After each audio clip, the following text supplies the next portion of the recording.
Hello students, welcome to your YouTube channel Physics and Biology Easy Way. I am Devendra Patel.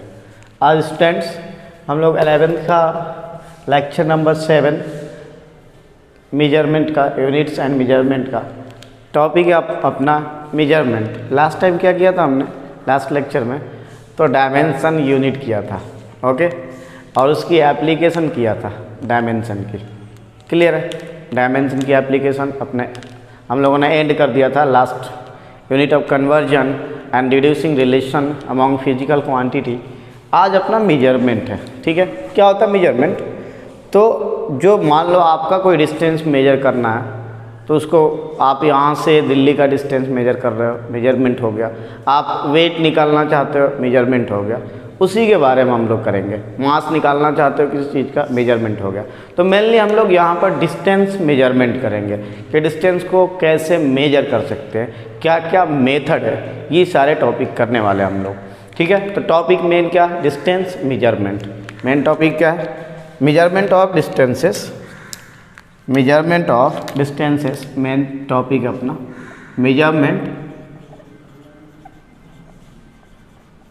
measurement of distances, ये अपना main topic है। Distance को major करेंगे, okay. क्या है इसमें बच्चा पार्टी? देखो, जो हमारा डिस्टेंस मेजरमेंट होता है, स्मॉल डिस्टेंस के लिए भी है, लार्ज डिस्टेंस के लिए, वेरी स्मॉल के लिए, है ना, वेरी लार्ज के लिए, ये सारे हैं। तो अगर आपको स्मॉल डिस्टेंस मेजर करना हो, स्मॉल डिस्टेंस, तो स्मॉल डिस्टेंस के लिए क्या क्या हम लोग यूज करते हैं? आप स्केल यूज करते हो, आप scale, simple scale, vernier caliper,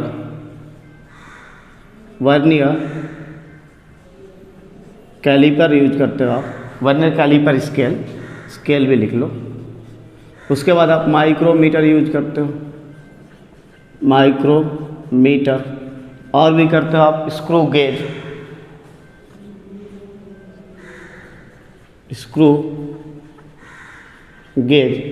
ये भी करते हो, और भी करते हो स्फेरोमीटर,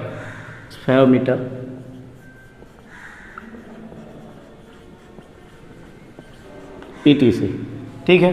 तो हम लोग स्मॉल डिस्टेंस मेजर करने के लिए क्या क्या करते हैं? स्केल हो गया, वर्नियर कैलिपर स्केल हो गया, माइक्रोमीटर हो गया, स्क्रू गेज हो गया, स्फेरोमीटर हो गया, ओके।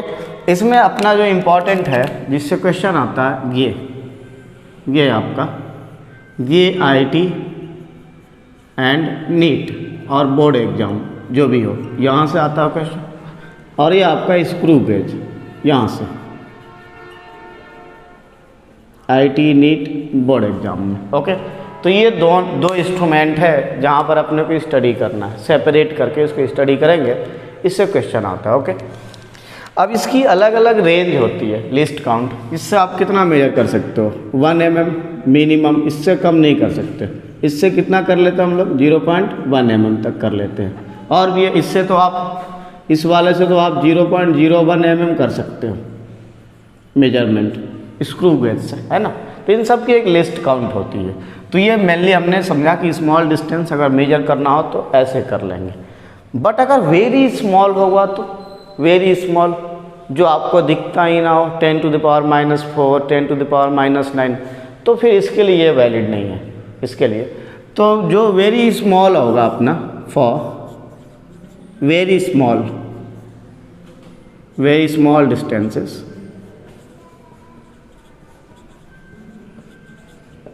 उसके लिए फिर क्या करोगे?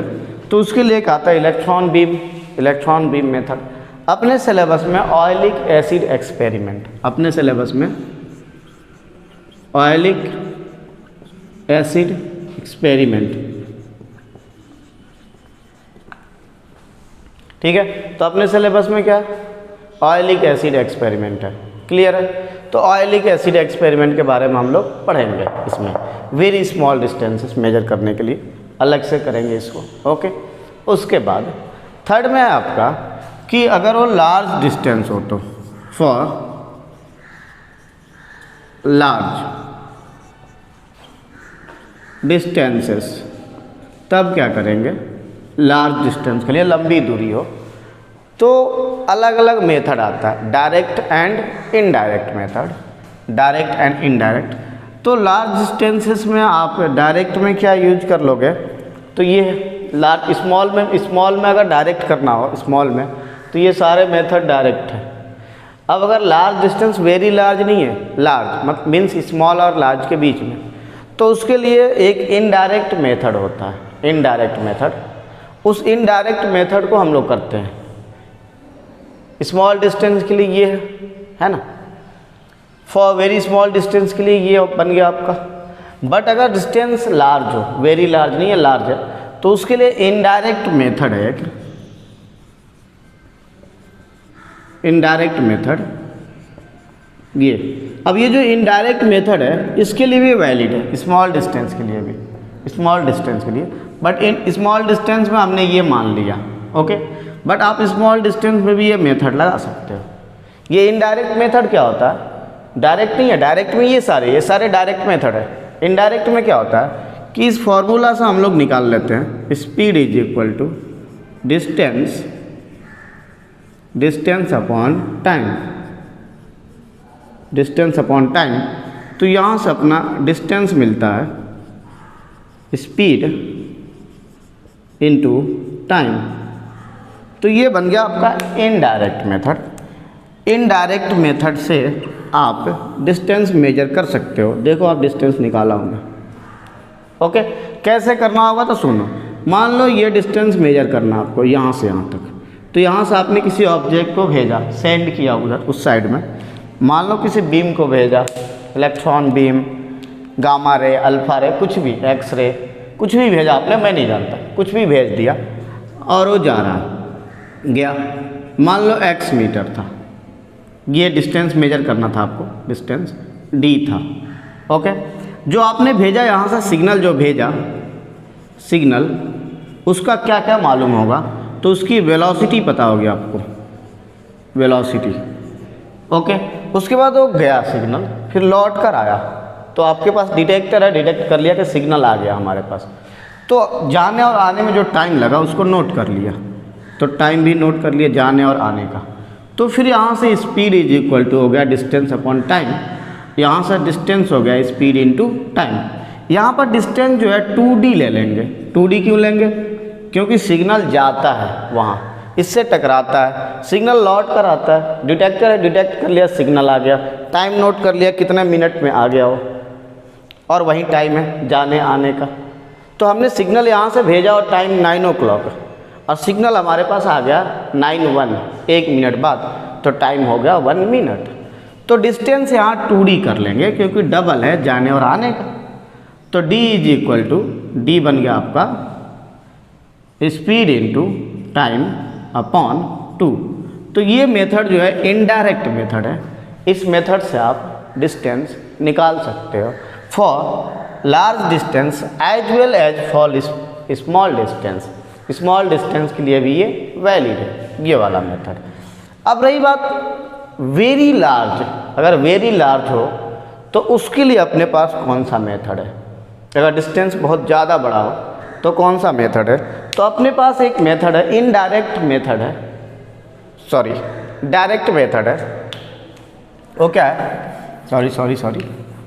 तो अपने पास एक मेथड है जिसको बोलते हैं indirect method, not a direct. आप कैलकुलेशन करोगे तो for a very large distance, indirect method क्या हो, देखो नंबर कौन सा चल रहा था, जो भी चल रहा था, फॉर वेरी, शायद ये 4th था, शायद फॉर वेरी लार्ज डिस्टेंसेस। तो लार्ज डिस्टेंस के लिए क्या करेंगे, तो अपने पास एक मेथड है पैरेलक्स मेथड, पैरेलक्स मेथड। अब इस मेथड से हम लोग निकालते हैं वेरी लार्ज डिस्टेंसेस और आसानी से निकाल लेते हैं, इजीली हम लोग निकाल लेते हैं पैरेलक्स मेथड से, ठीक है। इस मेथड को देखते हैं फॉर वेरी लार्ज डिस्टेंसेस। तो फिर यहाँ पर आपका वर्नियर कैलिपर, स्क्रू गेज सारे फेल हो गए। तो ये मेथड जो है जो इनडायरेक्ट मेथड है इससे हम लोग निकाल सकते हैं। तो इसमें होता क्या है, ये डायग्राम देखो, आप बताऊंगा कैसे हमने इसको बनाया। ये इसमें ये वाला जो होता है उसको बोलते हैं बेसिस, बेस सिंपल बोल सकते हो। ये एंगल जो होता है उसको बोलते हैं पैरेलक्स एंगल, पैरेलक्स एंगल। और इसको हमने मान लिया B और इसको मान लिया हमने D, ठीक है। अब इसमें थोड़ा सा मैथमेटिक्स अप्लाई कर लेते हैं, ठीक है। थोड़ा सा मैथमेटिक्स हम ऐसा मान लेते हैं कि ये आर्क है, यहाँ theta is very small, here theta is very small, problem चल रहा है, ओके। तो here theta is very small, अगर ये छोटा है ये थीटा, और ये जो D है वो ग्रेटर देन है इस B से, इस B से। तो मैं बोल सकता हूँ B अपॉन जो D है लेस देन 1 है। उस केस में मैं ये फॉर्मूला लगा सकता हूँ कि इसको आर्क मान सकता हूँ, आर्क है तो arc is equal to radius into angle, ये लगा सकता हूँ। तो यहाँ से आर्क जो है B वो आपका रेडियस इनटू थीटा एंगल, तो यहाँ से D निकाल सकता हूँ B अपॉन थीटा, ये। अब इसमें B जो होता है वो नोन होता है, B आपका नोन है और थीटा भी आपका नोन है। तो आसानी से ये D मिल जाता है हमें, आसानी से क्या मिल जाता है, D मिल जाता है, ठीक है। आप कुछ ऐसा समझिए कि मैंने एक आँख को ऐसे बंद किया और एक चीज़ को देखा, फिर एक आँख को फिर इसको बंद किया क्लोज किया, इससे देखा, दोनों आँख के बीच में, आई के बीच में गैप क्या है, ये है, इसको ये मान लो आप। और जो आप देख रहे हो D है और D है, सेम डिस्टेंस है ना, मान सकते हो आप। तो D है D है, तो ये एक इनडायरेक्ट मेथड है लॉन्ग डिस्टेंस मेजर करने के लिए, ठीक है। तो आप चाहते हो कि अर्थ से किसी स्टार का डिस्टेंस मेजर करूं, अर्थ से, तो अर्थ का ये जो साइज है ना, जो B जिसको आप डायमीटर बोलते हो, ये हमें पता है। अब क्या करूंगा, मैं एक स्टार को देखूंगा ये, और यहाँ से देखूंगा अर्थ के डायमेट्रिकली अपोजिट यहाँ से। अब ये B था और ये क्या बन गया आपका D, और ये बन गया आपका थीटा। तो यहाँ से सेम आपका अप्लाई कर सकते हो कि B is equal to D into theta, तो यहाँ से D आएगा B अपॉन थीटा, और ये B और थीटा दोनों का नोन है। तो यहाँ से इजीली निकल जाता है वेरी लार्ज डिस्टेंस। तो ये मेथड लार्ज डिस्टेंस के लिए यूज करते हैं। सपोज मून का डिस्टेंस मेजर करना हो, स्टार का मेजर करना हो, किसी प्लेनेट का डिस्टेंस मेजर करना हो यहाँ से, तो ये मेथड यूज करते हैं। ये मेथड जो है इनडायरेक्ट मेथड है, डायरेक्ट मेथड अप्लाई नहीं कर पाएंगे, ओके। अब कुछ ऐसी चीज़ें जो न्यूमेरिकल जब आता है तो आपको हेल्प करेगा सॉल्व करने में, वो क्या है, तो 1 डिग्री होता है उसमें होता है पाई अपॉन 180 रेडियन, आप जानते होंगे 1 डिग्री में। और 1 डिग्री में 60 मिनट होता है, 60 मिनट, और 60 मिनट में पाई अपॉन 180 रेडियन है ये। तो इसका मतलब 1 मिनट में कितना होगा रेडियन, तो pi upon 180 into 60 radian 1 minute में। और 1 मिनट में कितना सेकंड होता है, 60 सेकंड होता है। तो 60 सेकंड में कितना आएगा आपका रेडियन, 180 इंटू 60 रेडियन। इसका मतलब 1 सेकेंड में कितना होगा, तो पाई अपॉन 180 इंटू 60 रेडियन। तो इसको आप याद कर लोगे, ठीक है। ये सारी चीज़ें आप क्या कर लोगे, याद कर लोगे। मेन स्टार्ट कहाँ से, यहाँ से है। तो ये न्यूमेरिकल में आपको हेल्प करेगा।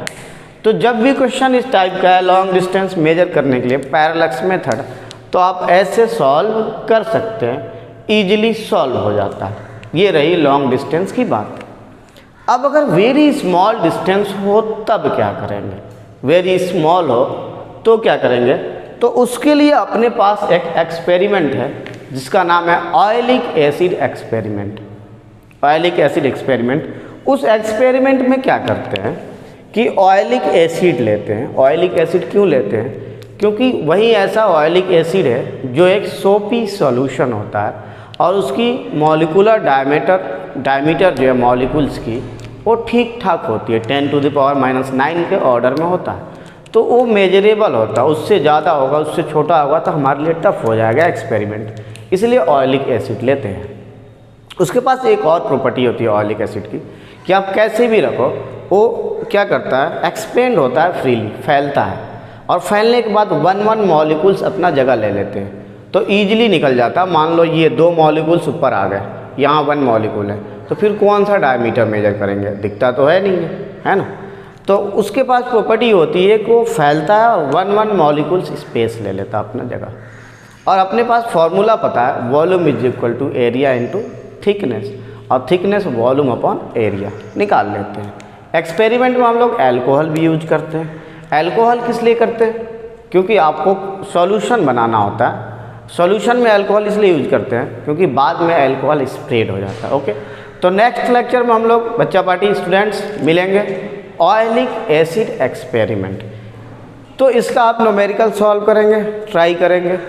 डाउट होगा न्यूमेरिकल तो आप कमेंट करेंगे कि एनसीईआरटी का दिस न्यूमेरिकल, नीट का दिस न्यूमेरिकल डाउट है। ओके, मैं आपको सॉल्व करके बताऊंगा। Thank you very much for watching this video. अगर वीडियो सही लगता है हमारा तो सब्सक्राइब एंड शेयर करें। Thank you very much, thank you very much.